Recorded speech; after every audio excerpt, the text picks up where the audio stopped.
Boa noite a todos, sejam muito bem-vindos a essa igreja. Antes de orarmos, as crianças podem acompanhar a tia Návina para a lição de hoje à noite.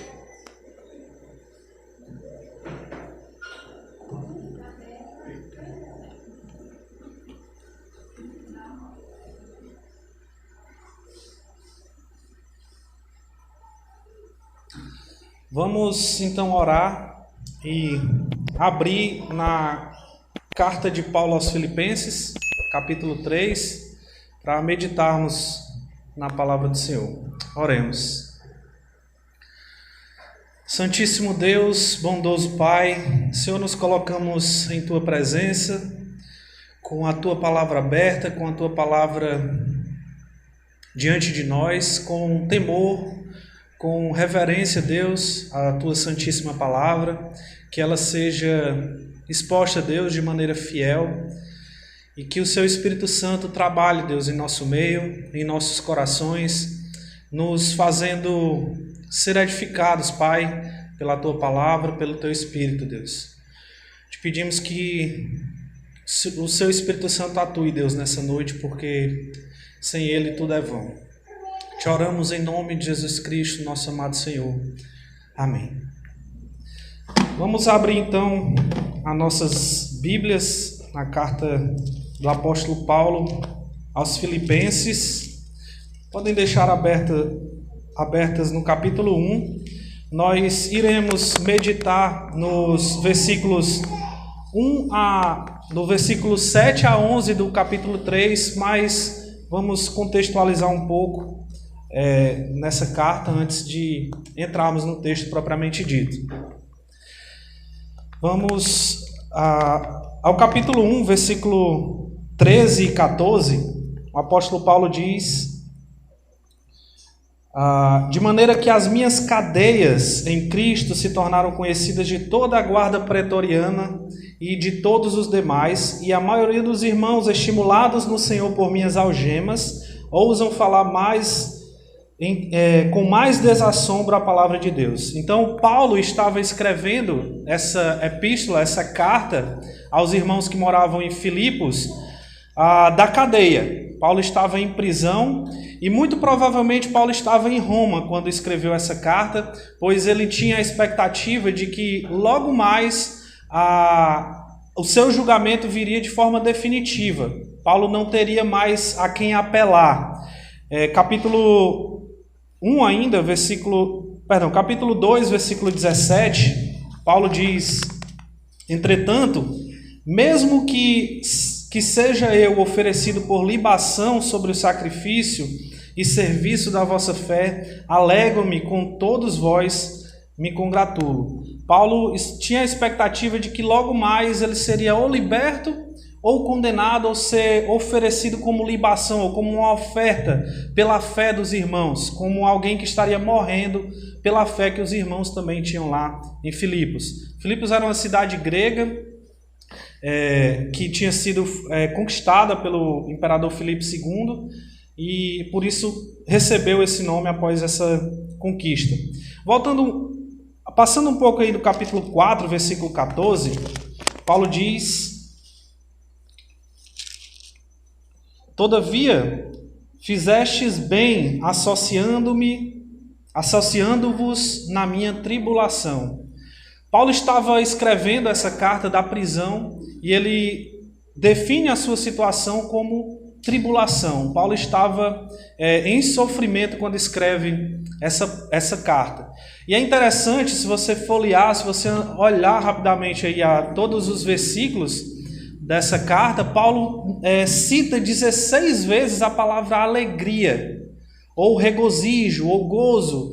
Então Paulo, mesmo nessa situação de tribulação, ele escreve a irmãos que também estavam nessa situação de tribulação, e ele estimula os irmãos a estarem em alegria diante do Senhor. Aqui nessa carta, nós temos versículos, nós temos passagens extremamente importantes para a nossa fé, para a nossa prática, para a nossa vida cristã. Capítulo 1, voltando um pouco agora, versículo 6, são passagens bem conhecidas, versículos que com certeza nós já escutamos pelo menos uma vez na vida, né? Capítulo 1, versículo 6, Paulo diz: estou plenamente certo de que aquele que começou boa obra em vós há de completá-la até o dia de Cristo Jesus. Aqui, Paulo inicia a carta logo dizendo aos irmãos que a boa obra que Cristo começou, ele não vai abandonar. Nós temos um Deus que não abandona a sua obra no meio do caminho. Ele dá segurança para os irmãos que estavam sofrendo perseguição também. Capítulo 1, versículo 21, temos uma frase chocante, uma frase impactante de Paulo. Capítulo 1, versículo 21, ele diz: porquanto, para mim, o viver é Cristo e o morrer é lucro. Vejam o que esse homem diz. Para mim, viver é Cristo e morrer é lucro, porque significava ir e estar com Cristo. Paulo aqui estava dividido entre o que ele deveria desejar: ir estar com Cristo, que é incomparavelmente melhor, ou ficar e edificar mais a igreja, né? Paulo estava nessa situação e ele finaliza dizendo: para mim, viver é Cristo e o morrer é lucro. Capítulo 2, versículo 4... capítulo 1, versículo 29, antes de nós irmos para esse texto, capítulo 1, 29 diz: porque vos foi concedida a graça de padecerdes por Cristo, e não somente de crerdes nele. Então, ele diz, é bênção para vocês o fato de vocês estarem sofrendo por Cristo. A fé de vocês se assemelha a tal ponto com Jesus, com o seu alvo, que vocês estão tendo a graça de padecer por ele e não somente crer. Veja que carta profunda, que carta rica, que carta que leva o nosso pensamento, a nossa vida cristã a um nível mais profundo. Capítulo 2, versículos 5 a 11, aqui nós temos talvez a mais bela descrição. Não quero ler esses versículos, vocês podem até ler em casa depois. Talvez a mais bela exposição da divindade de Cristo. Cristo sendo Deus, isso é uma doutrina, né? Cristo, a dupla natureza de Cristo. Cristo é Deus e Cristo é homem. E essa dupla natureza de Cristo, essa doutrina aqui está exposta, mas ela está conectada também com prática. Paulo diz: Cristo, sendo Deus, se esvaziou e se fez servo, se humilhou. Assim também, vocês, uns com os outros, também tenham esse mesmo sentimento de Jesus. Então, é interessante que Paulo não faz essa dicotomia que a gente imagina que exista entre doutrina e prática. Não, a doutrina boa, ela sempre leva a uma prática sadia também. Capítulo 4, versículo 6, aqui nós temos o Rivotril do crente, né? É um poderoso remédio, a arma que nós temos na nossa mão contra a ansiedade, né? Paulo diz, capítulo 4, versículo 4, alegrai-vos no Senhor, outra vez vos digo alegrai-vos. A partir do 6, ele diz, não andeis ansiosos de coisa alguma, em tudo, porém, sejam conhecidas diante de Deus as vossas petições pela oração e pela súplica. Em versículo 8 ele diz, finalmente, irmãos, tudo o que é verdadeiro, tudo o que é respeitável, tudo o que é justo, tudo que é puro, tudo que é amável, tudo que é de boa fama, se alguma virtude há, se algum louvor existe, seja isso que ocupe o vosso pensamento. O que também aprendeste, recebestes e ouvistes e vistes em mim, isso praticai. Então, oração, todo motivo que Deus dá para você se preocupar, para você estar ansioso, tudo isso é um motivo que Deus está dando para ir até Ele em oração, conforme o versículo 6. Mas também, para o Deus da paz abundar em nossas vidas, nós precisamos também praticar aquilo que nós vimos, ouvimos e observamos no apóstolo Paulo. E temos também o capítulo 3, esses versículos que nós vamos meditar nessa noite. E Paulo inicia essa sessão, nós vamos observar de forma passageira aí do versículo 1 até o versículo 16, os que nós fizemos a leitura. Porém, vamos nos concentrar mais detidamente dos versículos 7 até o 11. Mas vamos contextualizar um pouco a partir do versículo 1. Paulo diz: quanto ao mais, meus irmãos, ou seja, para finalizar, meus irmãos, alegre-se no Senhor. Alegre-se no Senhor. Mais uma vez essa palavra aparece aqui. E ele diz: a mim não me desgosta, e é segurança para vós outros que eu escreva as mesmas coisas. Paulo sente a necessidade de relembrar os irmãos daquilo que ele vai falar nos versículos seguintes. Paulo diz: eu não acho ruim o fato de eu lembrar a vocês dessas mesmas coisas que eu já falei para vocês antes. Pelo contrário, isso é uma segurança para vocês.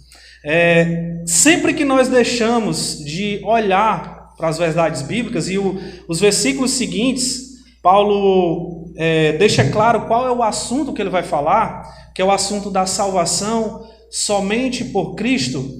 Paulo não tem problema, não acha ruim fazer isso, lembrar os irmãos sobre esse fato. Pelo contrário, ele diz: isso é bom para vocês. E a partir do versículo 2 ele diz: acautelai-vos dos cães, dos cachorros. Esses que os cachorros naquela época, esse fato de todo mundo ter um cachorrinho de estimação, um pet, né? Isso não era comum naquela época. Os cachorros andavam em matilhas, roubando coisas alheias, fazendo destruições no meio da cidade. Então ele diz: acautelai-vos com esses cachorros. Impressionante, o apóstolo Paulo usar essa palavra. Ele diz: acautelai-vos dos maus obreiros. Ele vai falar mais à frente daqueles que queriam incluir qualquer coisa à salvação. É Cristo mais obras. E ele chama esses caras de cães maus obreiros. Eles enfatizam obras, mas eles são maus obreiros. Depois ele chama: acautelai-vos da falsa circuncisão, porque nós é que somos a circuncisão, nós que adoramos a Deus no Espírito e nos gloriamos em Cristo Jesus e não confiamos na carne. Nos gloriamos em Cristo Jesus, não confiamos na carne. Aqui Paulo deixa claro de quem é que ele está falando. Ele está falando dos judaizantes. Alguém já ouviu essa palavra, esse grupo que existia na época dos apóstolos? Os judaizantes eram aqueles que eram judeus, tinham se convertido à fé cristã e queria que todos os gentios que entravam dentro da fé cristã estivessem debaixo das mesmas leis que os judeus traziam. Ou seja, você precisa de Cristo para ser salvo, mas você também precisa estar cumprindo debaixo da lei. Queriam circuncidar os cristãos, queriam colocar leis para que eles fossem salvos. Então seria Cristo mais alguma coisa. E sempre que a mensagem do evangelho puro de Jesus, que a salvação é por meio de Cristo unicamente, não é por nada que eu faço, sempre que essa mensagem é atacada, a linguagem que Paulo usa é muito forte. Vocês veem, Paulo chama essas pessoas de cães, de cachorros. Paulo mais na frente vai dizer que as suas obras são refúgio. Em Gálatas capítulo 3, versículo 1, Paulo diz: ó Gálatas insensatos, com veemência Paulo fala: quem vos fascinou a vós outros, ante cujos olhos foi Jesus Cristo exposto como crucificado? Eu expus para você Cristo. É Cristo crucificado. Paulo estava aqui na carta aos Gálatas, o problema era o mesmo que ele está tratando aqui. Era os judaizantes como cachorros entrando na igreja querendo roubar a salvação por Cristo Jesus. E Paulo diz: ó Gálatas insensatos, vocês estão enfeitiçados. Quem já viu, vocês viram Cristo, eu expus Cristo crucificado como salvação para vocês. A minha única mensagem, como ele diz em Coríntios, é Cristo e este crucificado. E vocês agora estão querendo voltar à velha prática das obras? Não. Ele diz que precisa lembrar dos irmãos, né? Versículo 1, não me desgosta lembrar as mesmas coisas, mas é segurança. Lembrar, essa doutrina precisa ser lembrada. de que a salvação é somente por meio de Cristo, não por nossas obras. Não, nós adoramos em espírito e não confiamos na carne, como ele diz no versículo 13. E Paulo diz, a partir do versículo 4, ele dá 8 credenciais que ele tinha. Ele diz, se eles pregam que podem confiar na carne, confiar em alguma coisa que eles podem fazer para a salvação, eu posso muito mais. Ele diz no versículo 4, no versículo 5, circuncidado ao 8º dia, no dia certo que a lei mandava ser circuncidado, ele foi. Da linhagem de Israel, da tribo de Benjamim. Paulo sabia qual era a tribo dele, ou seja, a família de Paulo guardava muito bem qual era a sua ascendência ligada à tribo de Benjamim, uma das duas que tinha se mantido fiéis a Cristo depois da divisão do Reino do Norte e Reino do Sul, só Benjamim e Judá ficou fiel. Ele era dessa tribo de Benjamim, hebreu de hebreus, de pai e de mãe ele era judeu. Toda a família dele, toda a ascendência dele era judeu. Quanto à lei, fariseu, aquele grupo dentre dos judeus que mais se dedicavam a cumprir o que Deus mandava, a cumprir o que Deus ordenava no Antigo Testamento. Ele diz, eu era dessa lei. Quanto ao zelo, perseguidor da igreja, ou seja, ele tinha tanta convicção, ele tinha tanto zelo pelas coisas de Deus, que uma heresia na visão dele anterior, antes de conhecer a Cristo, que surgia, ele queria perseguir, ele queria acabar com essa nova seita, perseguidor da igreja. E quanto à justiça que há na lei, ele era irrepreensível, não tinha ninguém que podia olhar para Paulo e dizer, Paulo, você está descumprindo a lei nesse ponto. Paulo, você precisa se corrigir nisso aí. Ele era irrepreensível. Então, se alguém poderia se gloriar na carne, se gloriar por cumprir a lei, este era Paulo. Mas vejamos aqui qual é a conclusão que Paulo chega no versículo 7. Ele diz, eu poderia ser muito mais confiar na carne, mas o que é que ele diz no versículo 7 aí? Mas o que para mim era lucro, isto considerei por perda por causa de Cristo. A linguagem de Paulo aqui é uma linguagem de contabilidade. Ele fala de lucro e perda, débito e crédito, crédito e débito. E Paulo, ao confrontar todas essas coisas que ele fez para conseguir a salvação, com a obra de Jesus Cristo nos salvando na cruz, ele diz, isso tudo foi perda.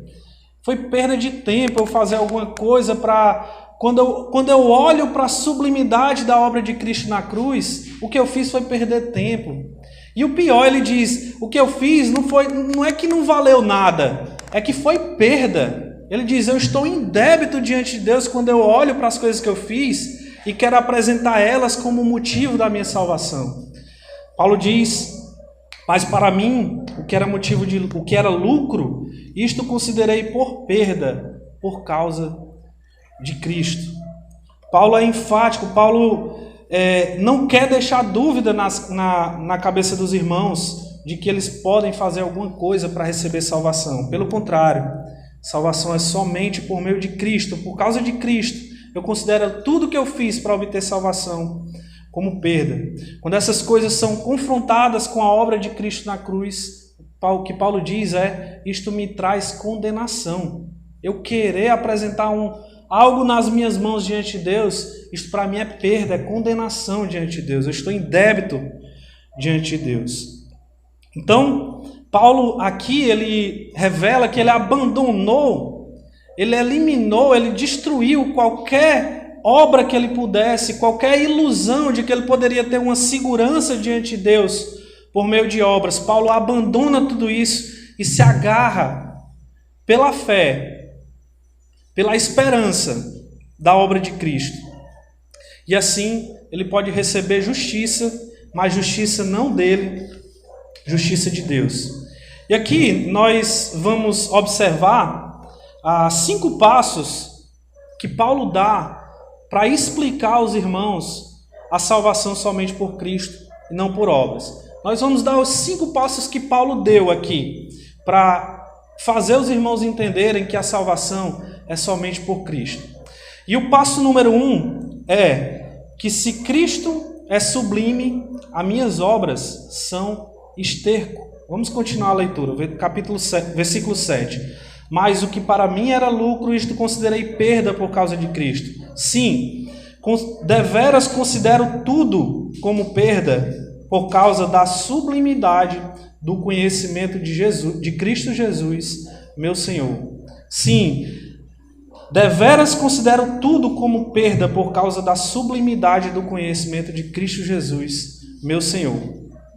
Vocês estão vendo o que Paulo está fazendo aqui? Ele diz que as obras que ele fez como justiça dentro da religião que ele praticava para oferecer a Deus como motivo para Deus salvá-lo, ele diz, isso é perda. Mas não somente isso, ele diz tudo, qualquer coisa que você venha fazer, que seja para você uma segurança diante de Deus, seja para você algo que você vai chegar diante de Deus e apresentar como segurança para a sua salvação, isto tudo, ele diz, é perda. Por causa de quê? Da sublimidade do conhecimento de Cristo Jesus, meu Senhor.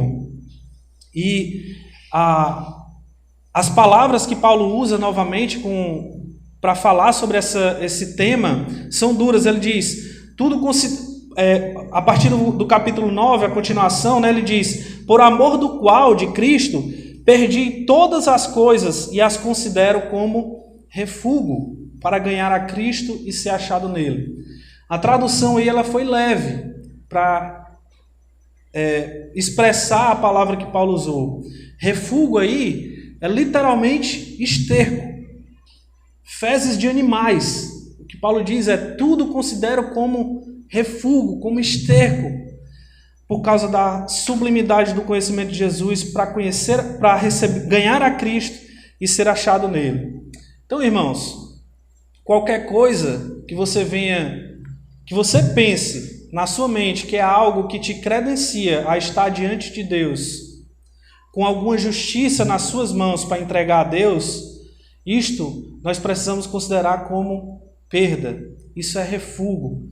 Se você acha que você vir à igreja todos os domingos, você cumprir rituais, você fazer a leitura bíblica, você cumprir aquilo tudo certinho, você orar diante de Deus, você fazer o bem para as outras pessoas. Se você acha que o fato de você já ter ajudado a igreja, que você um dia para trás você ajudou a igreja, você contribuiu e por isso Deus vai olhar para mim e vai ver que eu sou alguém justo diante dele e aí eu vou receber a minha salvação por causa disso. Tudo isso Paulo diz, se for para ganhar salvação por isso, isso é perda, isso é esterco. É forte o que Paulo diz. Então, se nós colocarmos qualquer coisa, as nossas obras, as nossas credenciais, como Paulo faz nos versículos anteriores, diante da obra de Cristo Jesus, isso é perda. Compare as suas obras, o que você faz, com a obra que Cristo fez, morrendo na cruz, Deus se fazendo homem, morrendo na cruz para salvar pecadores. Compare as suas obras com a obra de Cristo e você vai ver que elas são... Por quê? Porque a sublimidade da obra de Cristo deve brilhar aos nossos olhos. Acrescente 1% da sua salvação nas suas obras, na sua força, pelo que você faz, e veja a blasfêmia que você estará cometendo. Por que blasfêmia? Porque indiretamente o que você está dizendo, Cristo fez isso aqui, mas essa outra parte aqui é comigo, para a minha salvação. Dizendo é que o sacrifício de Cristo, do Deus vivo, que se fez homem e morreu por pecadores, não é suficiente. Você está dizendo, e a blasfêmia está em você colocar o sacrifício de Cristo como algo incompleto, insuficiente para te salvar. Que Cristo não pode te salvar, eu preciso fazer alguma coisa para me salvar. Por isso é blasfêmia. Então, irmãos, se você estiver olhando para dentro do seu coração, para dentro daquilo que até hoje, que até o dia de hoje você confiava que iria te levar para o céu, se isso não for Cristo Jesus, isso é perda. Se você está olhando para dentro de si e não consegue achar nada a que você se agarrar para apresentar diante de Deus, você está começando a entender o Evangelho. O segundo passo que Paulo dá é o passo de receber a obra de Cristo. Como nós podemos receber? Se a salvação é por meio da obra de Cristo, como essa obra pode ser eficaz e efetiva na minha vida? Veja o versículo 9. Vamos continuar a leitura. Ele diz: não tendo justiça própria, Paulo confia em suas justiças para receber salvação. Paulo diz: não tendo justiça própria que procede de lei, senão a que é mediante a fé em Cristo, a fé na obra de Cristo. A justiça que procede de Deus, baseada na fé. Fé é confiar em alguma coisa. Eu acho que uma das pessoas mais confiáveis que eu conheço é o Pablo, meu cunhado. Se o Pablo chegasse aqui: Felipe, eu preciso da chave do teu carro. Eu vi essa comparação numa pregação e eu achei muito interessante para dizer o que é a confiança, né, na obra de Cristo. Se o Pablo chegasse nesse momento aqui e dissesse: Felipe, eu preciso da chave do teu carro e eu preciso ir nele, eu nem perguntava para que era, eu sabia que, eu confio que é para alguma coisa que ele precisou fazer isso. Se ele entregasse o meu carro aos bandidos, eu confiaria que isso foi por um bom motivo. Isso é confiança. Nessa pandemia, né, muitas pessoas buscam entender o porquê que Deus permitiu que tudo isso acontecesse. Como é que isso está no plano de Deus? Mas muitas vezes o que nós precisamos é exercer fé, é exercer confiança. Eu não sei as respostas para todas as coisas, eu não sou Deus, eu não entendo por que todas essas coisas aconteceram, por que tantas vidas foram perdidas, mas eu confio que Deus é soberano sobre todas as coisas. Então, nós precisamos confiar na obra de Cristo. Paulo diz, né? Não tendo justiça própria que procede de lei, senão a que é mediante a fé em Cristo. Fé na obra de Cristo. Então a pergunta é: se eu não tenho nada para oferecer a Deus, diante de Deus, para receber salvação, para que eu possa ser aceito por Deus, o que é que eu preciso fazer? Crer na obra de Cristo. A resposta está na justificação. Versículo 9, Paulo apresenta o conceito de justificação. O que é justificação? Justificação é o ato de Deus declarar um pecador como justo. E como é que Deus faz isso? Deus faz isso por meio de Cristo Jesus na cruz. Cristo na cruz foi o nosso substituto. Cristo nos substituiu. Eu que pelas minhas obras só merecia condenação, é perda, é esterco, minhas obras são isso diante de Deus. A condenação que eu deveria receber, Cristo recebe em meu lugar. Ele paga pelos meus pecados. E a justiça dele, é o que Paulo diz, a justiça que procede de Deus, baseada na fé. A justiça dele, de Cristo, totalmente justo, totalmente santo, diz: a minha justiça está à sua disposição. Deus vai olhar para você e te julgar, não pelas suas obras, porque eu paguei pelas suas obras, mas por causa da minha santidade, da minha justiça. Então essa troca, Cristo recebendo os nossos pecados e dando a nós a justiça dele, é o que nos faz estar seguros diante de Deus, de que nós seremos recebidos por Ele na glória. Cristo pagou os nossos pecados, e é por isso que Paulo, no início dessa sessão, fala aos irmãos para se alegrar. Versículo 1. Quanto ao mais, irmãos meus, alegrai-vos sempre no Senhor. Então, as suas obras, a sua religião, você pertencer a uma igreja, você fazer rituais, você fazer boas obras. Não é pelo sangue das suas boas obras, a Bíblia não fala isso em nenhum momento. Não é pelo sangue da sua igreja, não é pelo sangue dos seus rituais que você vai ser salvo. O sangue que nos salva é o sangue do Cordeiro. Passarinho aqui. Para ele sair.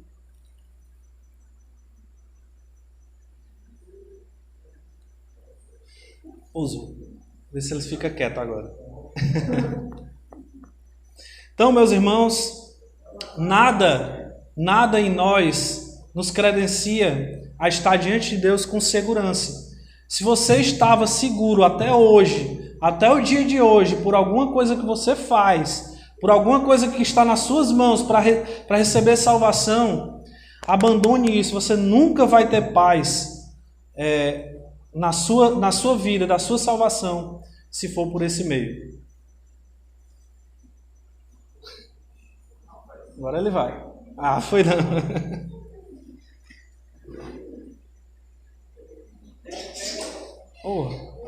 Tá aqui. Hã? Acho que é bom, tá quente aqui. Rapaz, ele quer ir pra onde, hein?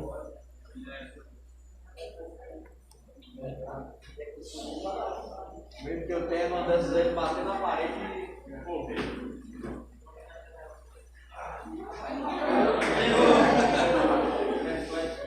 O treino de basquete aí tá se vindo.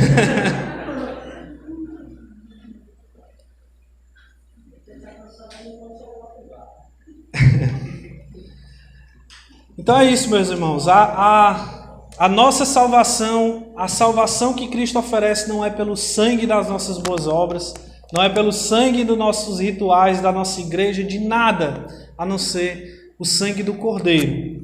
E o que você precisa fazer é confiar que o sangue desse Cordeiro está sobre você, que a justiça desse Cordeiro está colocada agora na sua conta. Aquela conta que no início, que Paulo vinha dizendo, estava em débito, agora está em lucro infinito.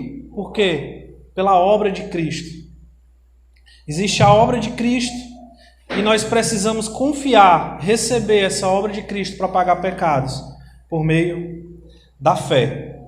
O terceiro passo que Paulo dá para explicar essa salvação, que é somente por meio de Cristo, é o Evangelho ontem, hoje e Evangelho também amanhã. Entenda o que eu quero dizer. O Evangelho, a boa notícia da salvação por Cristo, gera transformação. O Evangelho, ele não serve simplesmente para nos salvar no passado, para nos dar uma salvação e acabou. Não, o Evangelho ele deve iluminar toda a nossa trajetória com Cristo. Veja o versículo 10.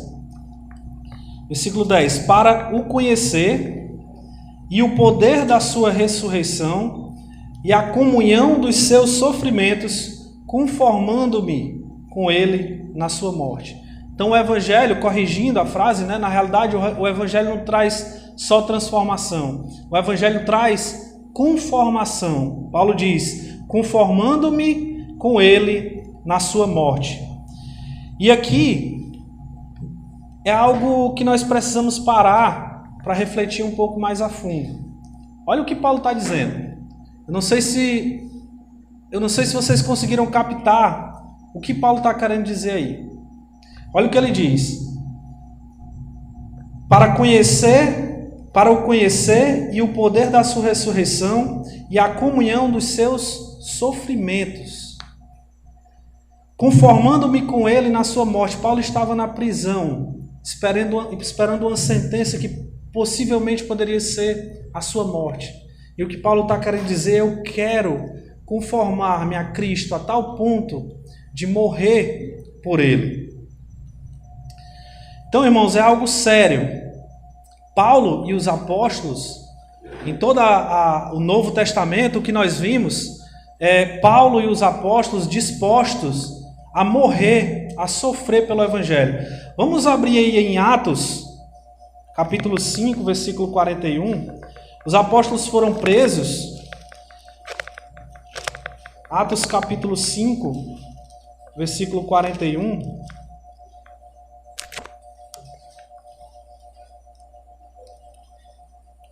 Atos capítulo 5, versículo 41. Aqui a história é: os apóstolos foram presos,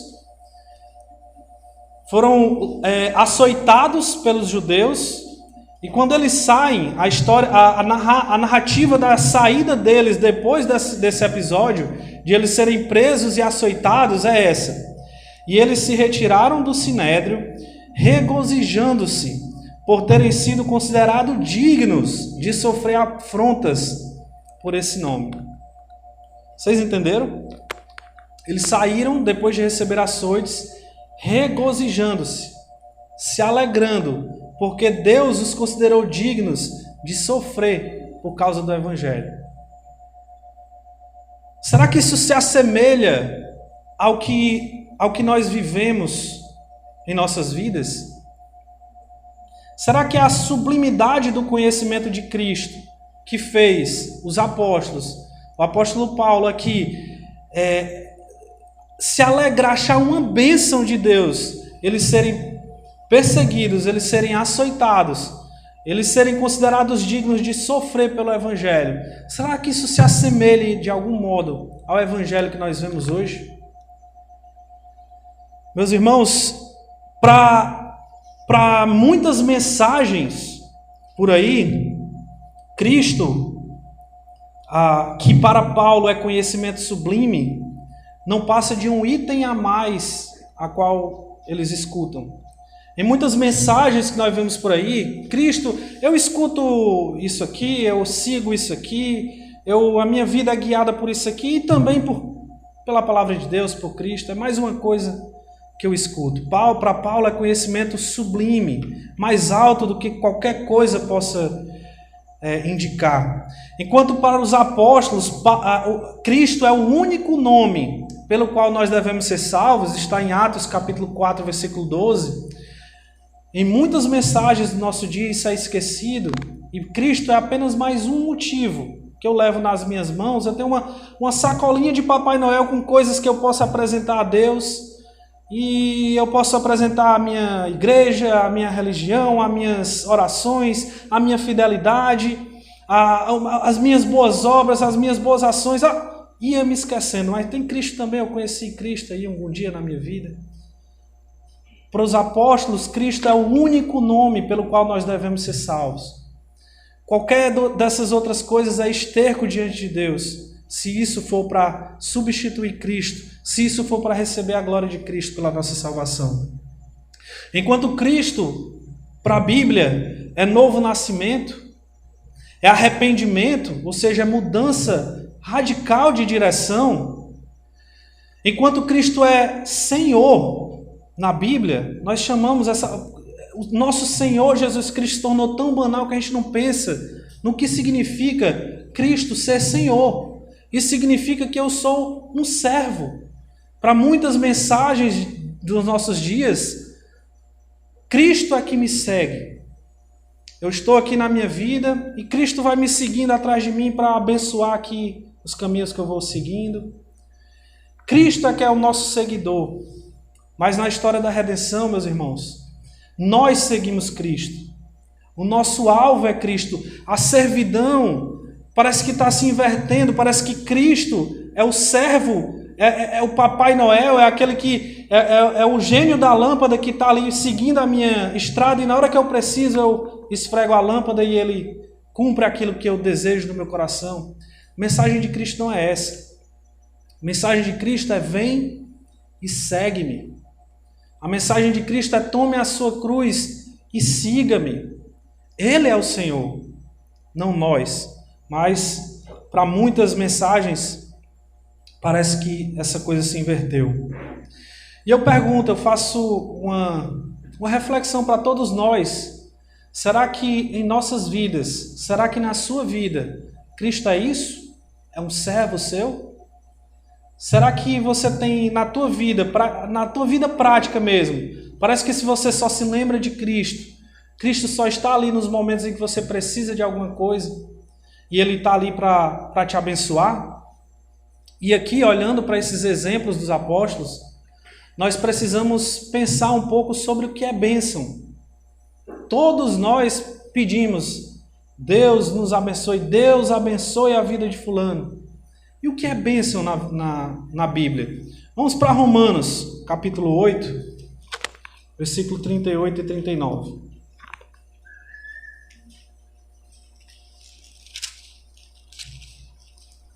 Romanos, capítulo 8.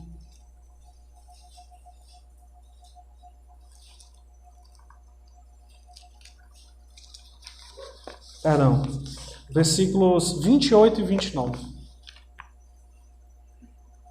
Veja o que a palavra de Deus diz. Sabemos que todas as coisas cooperam para o bem daqueles que amam a Deus, daqueles que são chamados segundo o seu propósito. Então, veja que promessa, veja que bênção que Deus está prometendo aí. Todas as coisas cooperam para o bem daqueles que amam a Deus, daqueles que são chamados segundo o seu propósito. Porquanto, aos que de antemão conheceu, também os predestinou para... Qual é o propósito? Para serem conformes à imagem do seu Filho. É ou não é isso que Paulo está dizendo aqui? Eu quero conformar-me com Cristo a tal modo, o conhecimento de Cristo é tão sublime, que se eu morrer por Ele, isso é bênção para a minha vida. Eu não digo aqui, irmãos, que Paulo não experimentava sofrimento, dor, angústias. Paulo com certeza passava por tudo isso, mas no fim ele sabia que aquilo cooperava para o seu bem. E o que é o bem? Qual é o propósito, segundo Romanos 8, 29? Nos fazer semelhantes à imagem de Cristo. Então, muda um pouco do que... Veja, vamos abrir agora em 1 Pedro. Não precisam abrir não, posso ler lá. 1 Pedro capítulo 3, versículo 14, também havia perseguição para aqueles irmãos. Pedro escreve e diz: mas ainda que venhais a sofrer por causa da justiça, bem-aventurados sois, são abençoados. Então, irmãos, muda um pouco o saber qual é o nosso papel, entender a sublimidade do conhecimento de Cristo, muda um pouco a nossa visão sobre o que é bênção. Muitas vezes, irmãos, vou explicar de uma maneira melhor para poder ser bem compreendido aqui. Muitas vezes, dinheiro para algumas pessoas, muitas vezes saúde para algumas pessoas é juízo de Deus sobre a vida deles. Porque aquilo vai fazer com que aquela pessoa se afaste para mais longe do Senhor. Então, nossos olhos que têm o dinheiro, a saúde, a prosperidade como bênção, se a gente olhar bem o que a Bíblia fala sobre o que é bênção, sobre qual é o nosso propósito enquanto cristãos aqui na Terra, essas coisas podem muito bem ser juízo de Deus na vida de muitas pessoas. Precisamos entender que o conhecimento de Cristo é sublime e que todas as coisas são perda se essas coisas forem aquilo que nos credencia, aquilo que nós levamos na mão para estar diante de Deus. Agora eu queria deixar claro uma coisa, eu queria fazer um esclarecimento.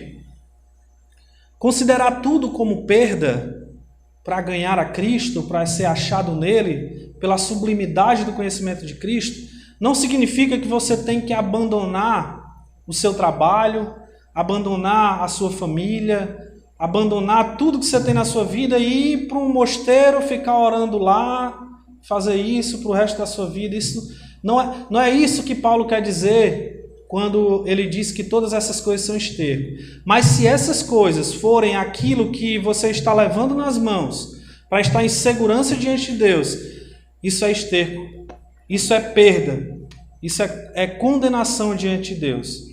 Então, o que eu estou querendo dizer é que todas as coisas da nossa vida, elas devem ser para a glória de Deus.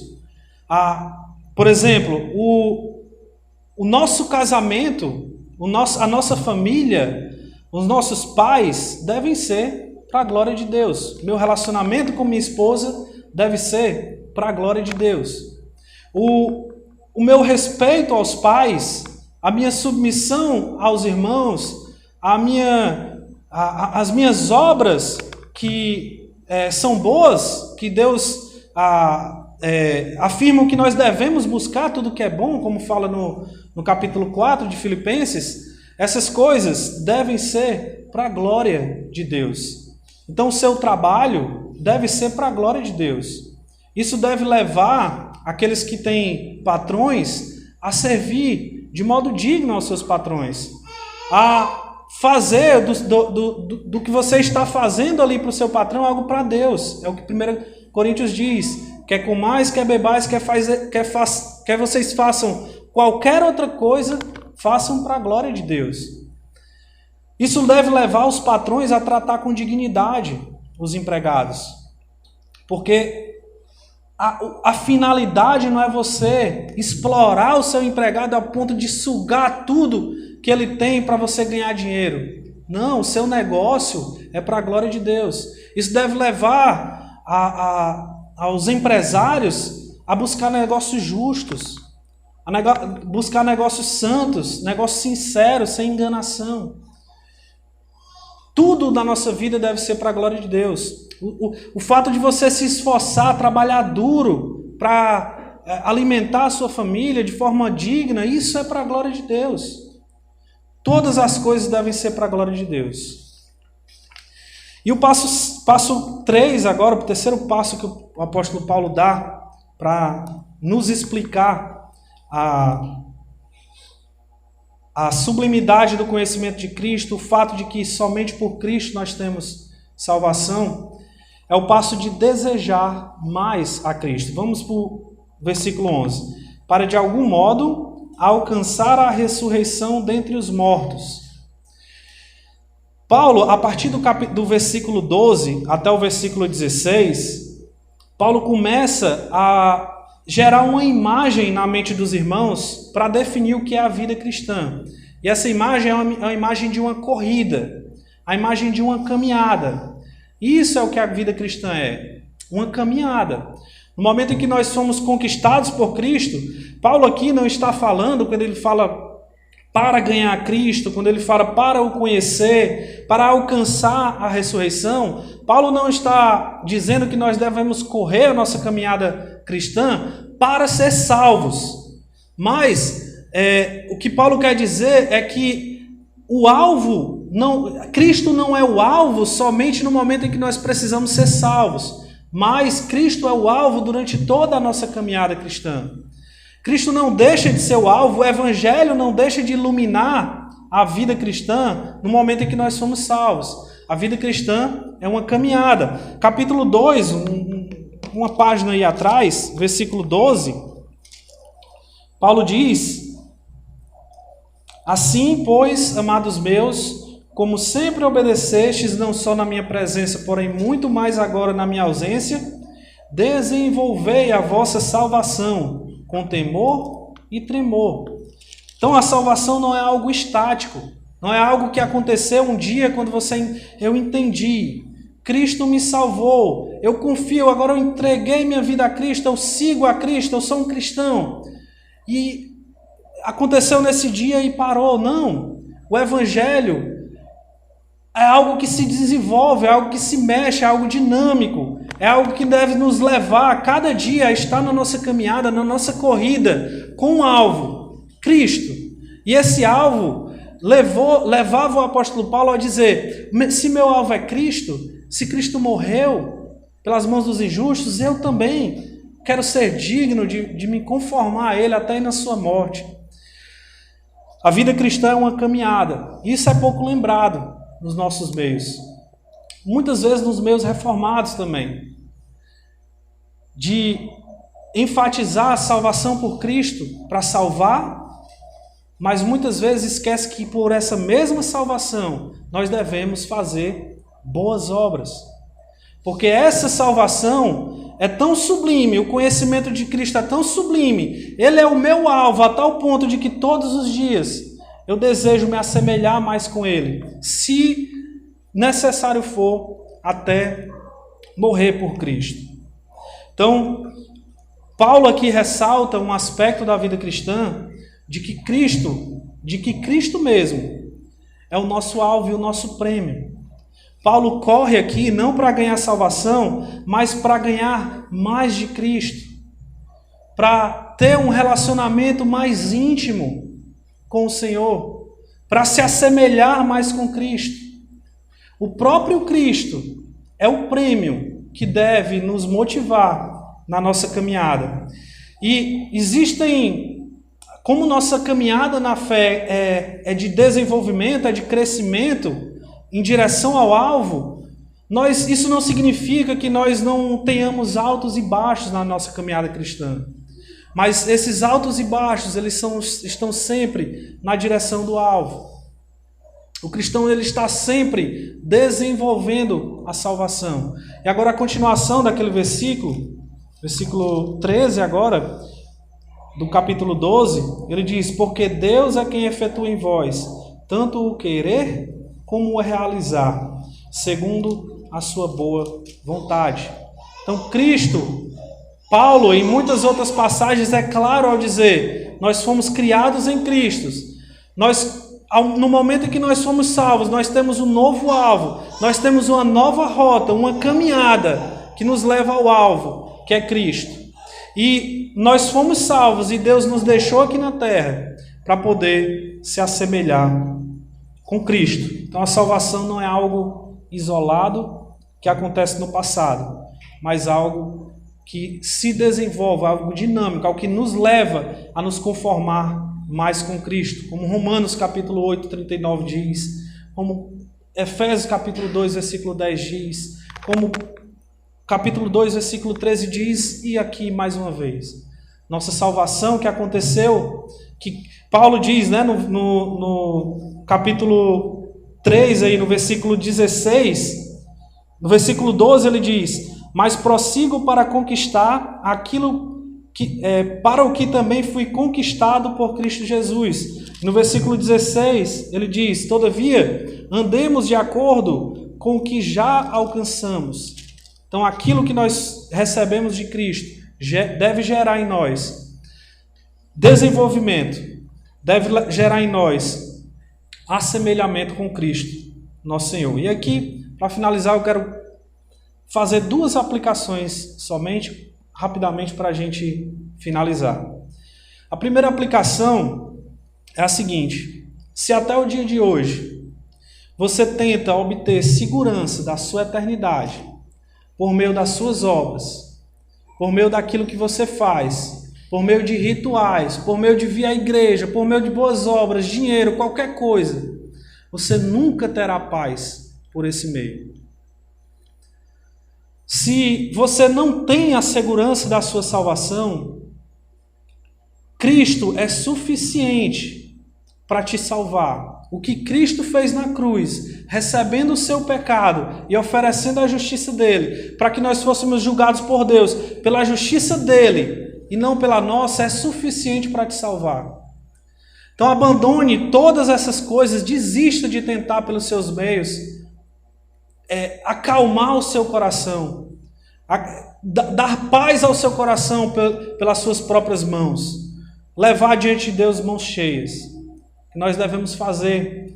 Levantar mãos vazias. Senhor, eu não tenho nada para oferecer, mas Cristo sim, morreu por mim naquela cruz e pagou pelos meus pecados. E por Ele, porque Ele não pode mentir, porque Ele é justo, porque Ele é santo, porque Ele de maneira nenhuma pode dizer alguma coisa que não seja verdade e que não seja eterno. Ele diz: eu vos dou vida eterna. João capítulo 10, versículo 27, versículo 28. Cristo diz: as minhas ovelhas me ouvem a minha voz, eu as conheço e elas me seguem. Você pode hoje receber a salvação que Cristo oferece.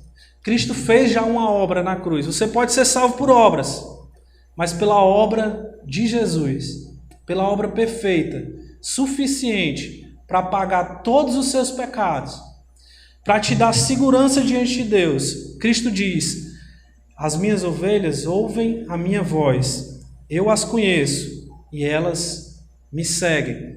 No versículo 28, aquelas ovelhas de Cristo que ouviram o Evangelho, que ouviram da salvação somente por Cristo, ouvirão a Cristo e o seguirão. E o que ele diz no versículo 28 é: eu vos dou vida eterna. Cristo diz: eu te dou vida eterna. Escute a voz de Cristo.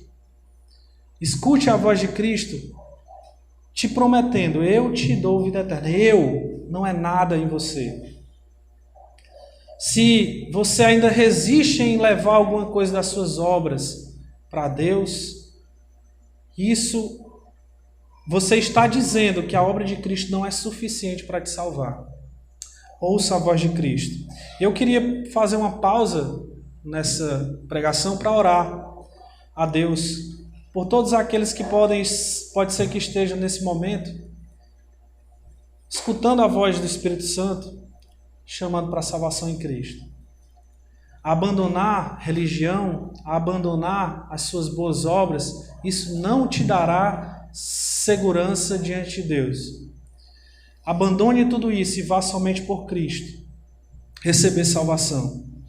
E a palavra de Deus, ela não volta vazia. A gente escuta essa palavra e muitas vezes a gente quer achar que ela vai cumprir, vai ser boa. A palavra de Deus vai lá e fazer o efeito que eu quero na vida das pessoas. Mas, irmãos, a palavra de Deus não volta vazia. Ela cumpre o seu propósito. Seja o propósito de condenar. Se você escuta, se você tem um evangelho exposto a você, você fecha o teu coração, a palavra de Deus cumpriu o seu propósito no seu coração, de levar mais condenação para você, porque o evangelho foi mais exposto para você. Então não queira que a palavra de Deus volte vazia para Deus, volte cumprindo o propósito de condenação no teu coração, mas que ela cumpra o propósito de levar salvação para a sua vida. Não deixe que a voz de Deus no seu coração, não deixe que a voz de Deus através da palavra, através dessa pregação, volte vazia para Deus. Volte levando condenação para Deus, mas levando salvação para a sua vida. Vamos orar. Santo e amado Deus, somos gratos, Pai, pela sua verdade. Somos gratos, Pai, pela sua salvação maravilhosa, sua salvação tão maravilhosa, tão sublime, Deus, que não podemos compreender por completo como ela se dá. Mas sabemos, Deus, que Cristo Jesus somente morreu para pagar pecados. É pelo sangue dele que pecadores são declarados justos diante de Deus. Não por justiça própria, como Paulo diz, mas pela justiça do teu Filho amado Jesus, colocando a justiça dele em nossa conta, Pai. Senhor, eu te peço que o Espírito Santo trabalhe no coração de todas as pessoas que desejam seguir a Ti, de todas as pessoas que desejam entregar suas vidas para servir a Ti, para ser seus servos, para que Jesus seja seu Senhor, que o Espírito Santo trabalhe, Deus, no coração deles, fazendo eles se renderem, Deus, levando rendição, Senhor, mãos vazias, sem obra nenhuma diante de Ti, mas confiando, Deus, na obra de seu Filho amado Jesus Cristo. Amém. E a segunda aplicação, irmãos, para aqueles que já seguem a Cristo, já escutaram a voz de Cristo, a aplicação é que a palavra de Deus, é que a salvação que um dia chegou na tua vida, ela deve produzir transformação. Melhor, ela deve produzir conformação a Cristo. A salvação que Cristo oferece não é algo que acontece um dia, numa noite, e no outro dia ela é abandonada, ela é esquecida. Não, a salvação é algo que se desenvolve, algo dinâmico. Que nós, como o apóstolo Paulo, não nos esqueçamos de prosseguir para o nosso alvo. E que o nosso alvo, irmãos, não seja outra coisa além de Cristo Jesus. Que nosso alvo seja mais de Cristo Jesus, como o apóstolo Paulo quer. Que corramos para o prêmio, que é o próprio Cristo Jesus. Nos assemelharmos mais com Cristo Jesus. Vamos orar. Santo e amado Deus, querido Pai, mais uma vez, Deus, nos colocamos diante de Ti, em oração, para pedir, Senhor, que o brilho da obra de Jesus não se perca no passado em nossas vidas, mas que ela brilhe, que ela se renove, Deus, que o Espírito Santo que nós estamos apagando em nossas vidas com nossas obras, ele queime novamente em nosso coração, Pai, para servir a Ti, para que os nossos olhos olhem para Cristo Jesus na cruz, Deus, e ele brilhe, e a obra de Cristo brilhe aos nossos olhos, que ela seja sublime, como o apóstolo Paulo diz, e por ela nós vivamos, e por ela nós entreguemos tudo, Deus, em nossas vidas, todas as áreas de nossas vidas a Cristo. Tudo seja para a Tua honra e glória, Pai. Em nome de Jesus choramos. Amém. Tudo é perda pra mim, por amor a Jesus, este